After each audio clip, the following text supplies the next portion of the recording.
a un aumento de 10x, se puede observar en el interior de los lobulillos cortes transversales y oblicuos de los elementos epiteliales que corresponden a los conductos excretores intralobulillares.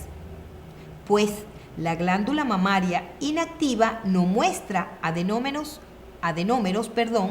bien constituidos.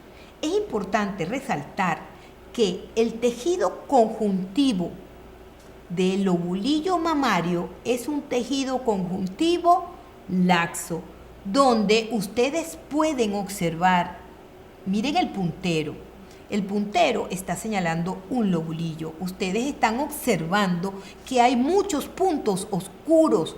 Eso corresponde a los núcleos de los fibrocitos que aparecen en el lobulillo como pequeños cuerpos ovoideos alargados, intensamente coloreados de azul por su afinidad con la hematoxilina.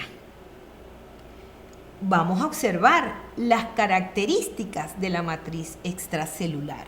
Pueden observar, y a este aumento, ven como unos hilillos de aspecto rosado. Estos hilillos son las fibras teñidas de rosado pálido. ¿Con qué colorante? Con la eosina. Son delgadas y se orientan en todos los sentidos. Quiere decir que entre las fibras colágenas vemos los núcleos de fibrocitos, es decir, esos hilillos rosados claros que tienen afinidad por la eosina son fibras colágenas entre los cuales se encuentran los núcleos de los fibrocitos.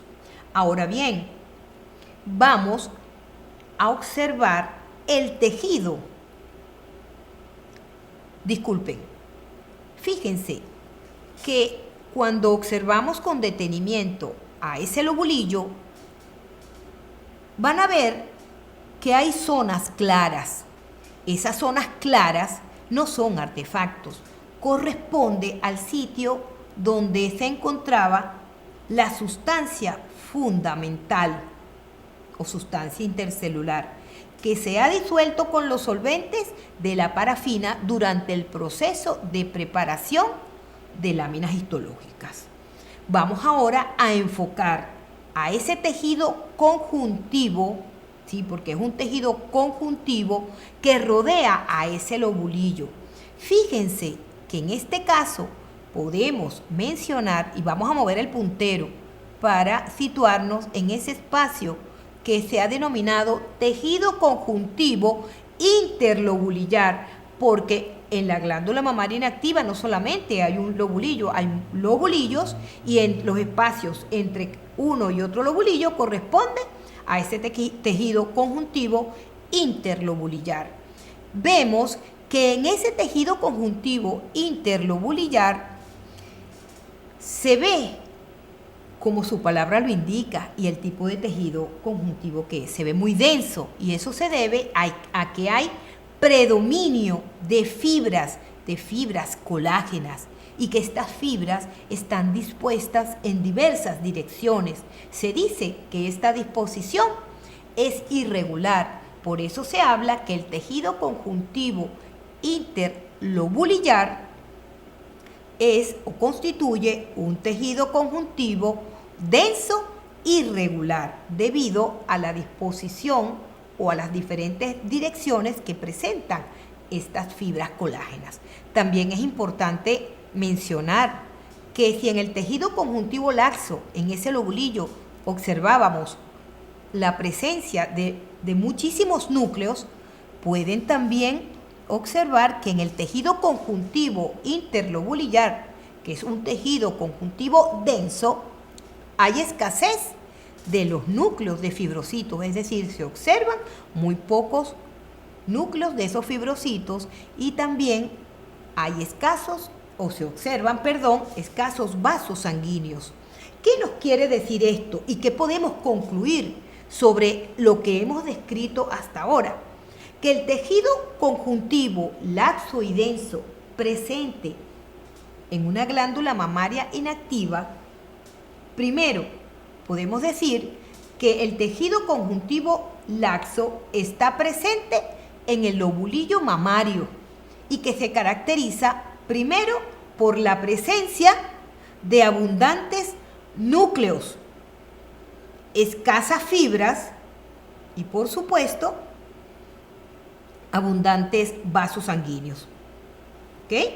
Mientras que la variedad densa que rodea ese lobulillo, observamos que hay gran cantidad de fibras colágenas, pero hay escasa cantidad de núcleos de fibrocitos y escasa cantidad de vasos sanguíneos. Por lo tanto, hemos establecido las diferencias entre un tejido conjuntivo de variedad laxa y variedad densa. Ojo con este punto, pónganle un ojito y resalten estas diferencias, bachilleres. Ahora bien, todas las características que nosotros hemos mencionado de este tejido conjuntivo laxo y denso nos indican que nosotros podemos diferenciar con mucha propiedad esas características de ese tejido conjuntivo laxo y denso. Y recalco con mucha insistencia que vean las características, o mejor, que observen las características de esos aspectos que diferencian a ese tejido conjuntivo denso de ese tejido conjuntivo laxo.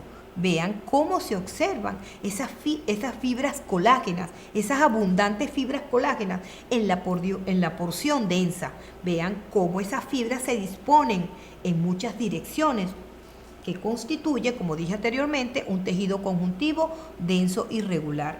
Y vean en el lobulillo cómo hay escasas fibras colágenas que se observan como delgados hilillos de rosado pálido teñidos con eosina, y vemos u observamos abundantes núcleos, lo cual nos indica que nosotros podemos hacer el diagnóstico de este tejido como un tejido conjuntivo laxo y denso. Bachilleres, es importante que sigan las siguientes recomendaciones. La primera, repasar los aspectos teóricos dados en clase. Segundo, repasar y estudiar su guía de histología.